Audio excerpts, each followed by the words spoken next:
तर नमस्कार शेतकरी मित्रांनो, आपला जो केळीचा खोडाचा प्लॉट आहे आणि हा 1 महिन्याचा प्लॉट आहे आणि त्याच्यामध्ये आपण आता बेसल खत एकदा टाकला होता.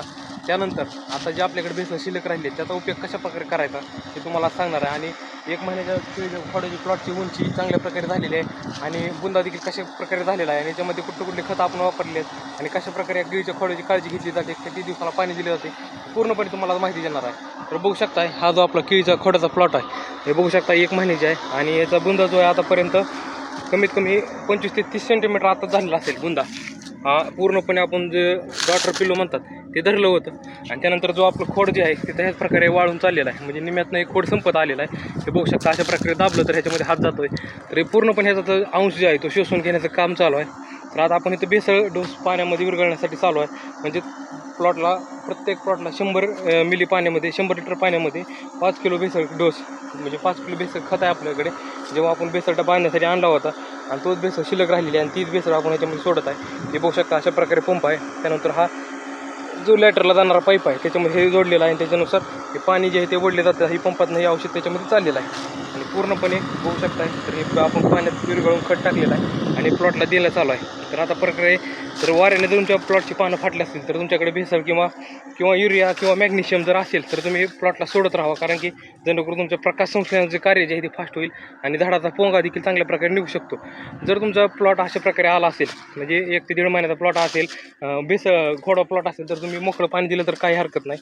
तर आता आपल्या प्लॉटमध्ये मोकळं पाणी देण्याची काही गरज नाही, कारण की आपण ड्रिपच्या साहाय्याने एवढं मोठं प्रमाणात पाणी दिलेलं आहे, त्याच्यामुळे कुठल्याही प्रकारची वल पूर्णपणे आलेली आहे, त्याच्यामुळे संपूर्ण झाडांना पाणी योग्य प्रकारे मिळतं आहे. तर आता बघितलं आपण कशा प्रकारे खोडाची प्लॉटची उंची झालेली आहे. तर आता बघा कमीत कमी जो पहिलं झाड होतं, म्हणजे पहिलं जो झाडाचा खूट आहे त्याच्यावरही हा पोंगा चाललेला, म्हणजेच 7 ते 8 फूट आतापर्यंत उंची गेलेली आहे आणि ह्याच्यामध्ये आणखीन प्लॉटची उंची तर शक्यता आहे. तर आता आपण ह्याच्यामध्ये एकदा मॅग्नेशियम सल्फेट एकदा सोडलं होतं आणि युरिया जो आहे तो त्याच्यामध्ये एकदा दिला होता, जेणेकरून ह्याची प्लॉटची वाढ चांगल्या प्रकारे व्हावी. आणि ह्याच्यामध्ये आपण आंतरपीक म्हणून झेंडूची फुलं लावलेली आहेत. त्यानुसार काय होतं, झेंडूच्या फुलाचं चांगल्या प्रकारे उत्पन्न मिळू शकते आणि चांगल्या प्रकारे वाढ देखील होऊ शकते. हा जो आपला 1 महिन्याचा प्लॉट आहे आणि गेल्या वर्षी आपल्याला केळीमधून चांगल्या प्रकारे प्रॉफिट झालं होतं. आता गेल्या वर्षी आपण ह्याच्यामधून 27 ते 28 टन माल जो आहे तो लागण्याच्या ह्याच्यात काढला होता आणि खोड्यामध्ये आपण 30 टन ह्याच्यामध्ये टार्गेट धरलेला आहे. आणि जर आपला प्लॉट जो आहे तो एक्सपोर्ट झाला तर चांगल्या प्रकारे ह्याच्यामध्ये आपण नफा घेऊ शकतो. आणि ह्यावेळेस केळीचे दर देखील चांगल्या प्रकारे वाढायला लागले आहेत आणि केळी संदर्भात संपूर्ण माहिती पाहिजे असेल तर आपलं यूट्यूब चॅनल सबस्क्राईब करून टाका.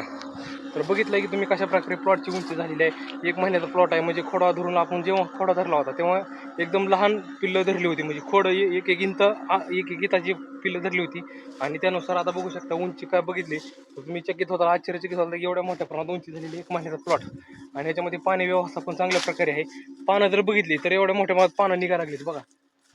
ही पान जे आहे ते किती मोठ्या प्रकारे निघालेलं आहे, म्हणजेच ह्याच्यामध्ये पूर्णपणे भेसळ आहे, खत आहे.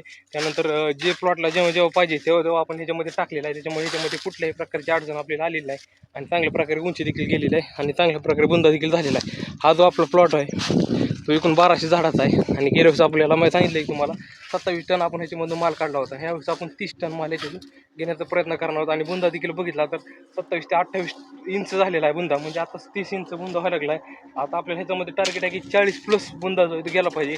आणि घडाची उंची घड जे आहे तो कमीत कमी 8 ते 9 फण्याचा पडला पाहिजे. 8 ते 9 फण्याचा आपण गट ठेवला तर फ्रूट केअर जर केलं त्याचं तर तुम्हाला चांगल्या प्रकारे ह्याच्यामध्ये नफा मिळू शकतो. आपला माल जो आहे तो एक्सपोर्टला जाऊ शकतो.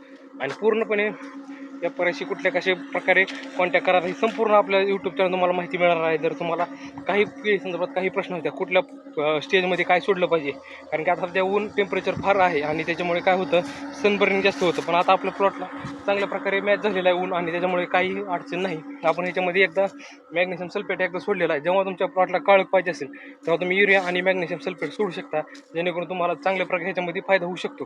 तर बघितलं आहे कशा प्रकारे प्लॉट आहे आणि त्याच्यामध्ये औषध देखील सोडायचं चालू आहे. तर आपण आता एक पंप सोडलेला आहे आणि अशा प्रकारे पूर्णपणे माहिती जी आहे ती आपल्या यूट्यूब चॅनल येत असेल त्यामुळे तुम्ही आपल्या यूट्यूब चॅनल सबस्क्राईब करून ठेवा. धन्यवाद.